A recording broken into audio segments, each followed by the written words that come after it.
Bonjour, chers auditeurs de Journal Info.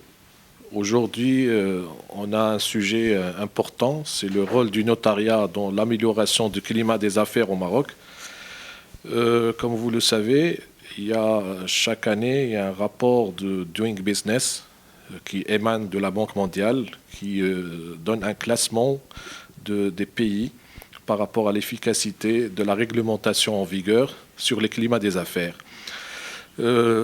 On va démontrer que le notariat joue un rôle très très important dans chaque démarche, depuis la constitution d'une entreprise jusqu'à sa liquidation, et dans chaque position, le notariat joue un rôle important.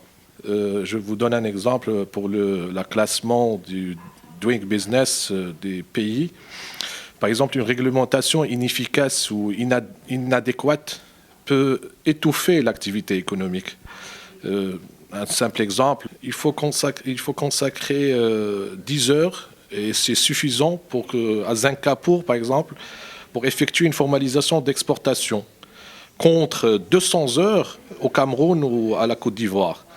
Ce qui montre que la réglementation dans un pays joue un rôle très important pour les climats des affaires et pour améliorer une activité économique. Au Maroc, on va se pencher sur des règles qui affectent la vie de l'entreprise. Bien sûr, les caractéristiques du classement Doing Business, c'est la création d'entreprise, l'obtention du permis d'habiter, le raccordement électrique, le transfert de propriété, que le notariat joue un rôle très important dessus, l'obtention des prêts, la protection de l'investisseur, le paiement des taxes aussi, où le notariat joue un rôle très important.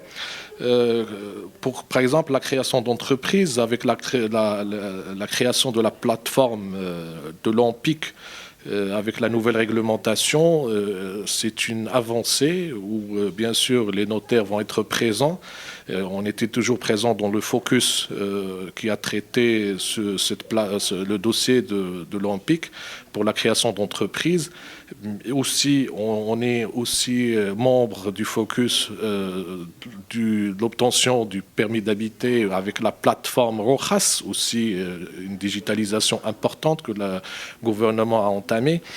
Toutes ces démarches-là, le notariat est présent avec force dans aussi la collecte des impôts, la digitalisation des impôts, le système Tawtiq et le système avec la conservation foncière jouent un rôle très important dans le transfert de la propriété et la réactivité de ce transfert de propriété. Seulement, il faut tout simplement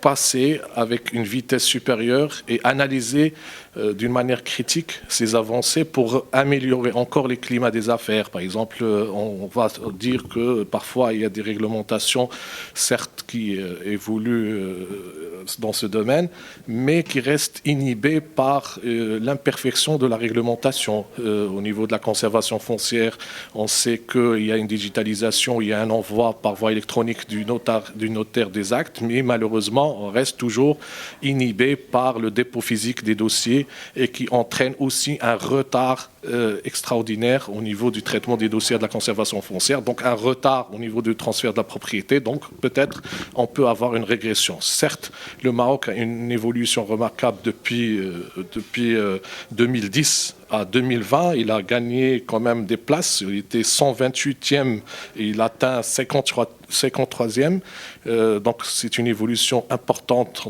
dans le classement Doing Business, et que notre pays reste dans le challenge d'arriver dans les 50e places prochainement, avec bien sûr l'émission et la prorogation des réglementations qui doivent être adéquates et qui n'inhibent pas cette évolution.